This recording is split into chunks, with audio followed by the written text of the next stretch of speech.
Salvador de Bahia, le quartier Pelourinho, avec ses dédales de ruelles multicolores, ses églises baroques et ses rythmes entraînants, s'est doté au fil des âges d'un charme envoûtant.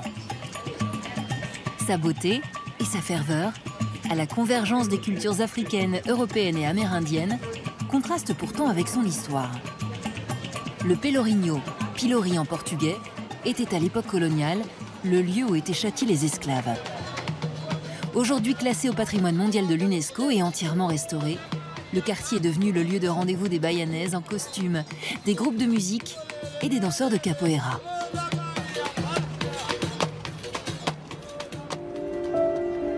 Incontournable Pelourinho, bien plus habité qu'il n'en a l'air.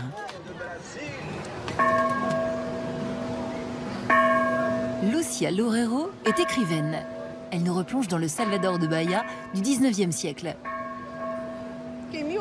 En 1860, c'était un lieu de résidence ici. Il n'y avait pas de magasins comme maintenant. C'était des maisons avec des gens qui y vivaient. Mais l'architecture n'a pas du tout changé. Il y avait déjà la cathédrale et la place du Terreiro de Jesus. Et les plus grandes institutions de la ville étaient ici. Le quartier du Pelourinho, centre névralgique de la cité, est très fréquenté par la jeunesse érudite. Un jeune journaliste, Luis Olimpio, se passionne pour un écrit français de 1857, le Livre des Esprits. Son auteur s'appelle Allan Kardec. Allan Kardec était professeur. Il écrivait beaucoup de livres de pédagogie. À un moment, il a découvert le phénomène des tables tournantes. C'est alors qu'il a commencé son travail de codification. Cet ouvrage synthétise les pratiques d'un culte qui croit au phénomène surnaturel et à l'existence d'entités de l'au-delà, le spiritisme. Très en vogue dans les milieux bourgeois européens et américains, ce phénomène de table tournante, de communication avec les esprits, intéresse de plus en plus les intellectuels brésiliens. Le spiritisme s'est développé chez les gens cultivés, parce que le livre était en français. Donc seules les personnes cultivées pouvaient le lire, l'étudier, l'analyser, le comprendre. Et elles étaient minoritaires à l'époque. Luis Olimpio s'est intéressé à ce livre des esprits et il a commencé à faire des recherches pour comprendre ces phénomènes. Luis Olimpio contacte donc la Société parisienne des études spirites et décide de traduire l'ouvrage en portugais. Il se met aussi à la pratique. Après quelques essais entre amis, le journaliste organise une séance plus officielle dans le quartier du Pelourinho. L'objectif ? Entrer en contact avec des êtres disparus et trouver des réponses aux questions du quotidien grâce à des médiums qui servent d'intermédiaires entre les deux mondes. Les médiums ont toutes sortes de facultés. Vous leur proposez différents objets, du papier, des crayons. Au début, on lit des textes.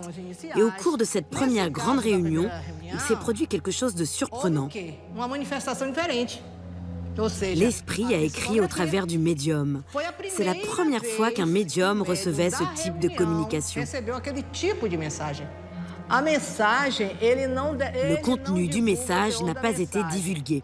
Ils ont juste dit que c'était un esprit qui s'appelait Ange de Dieu, qui leur avait donné des conseils, qui s'adressait à eux en disant « mes fils ». Il était assez paternel. C'était le 17 septembre 1865.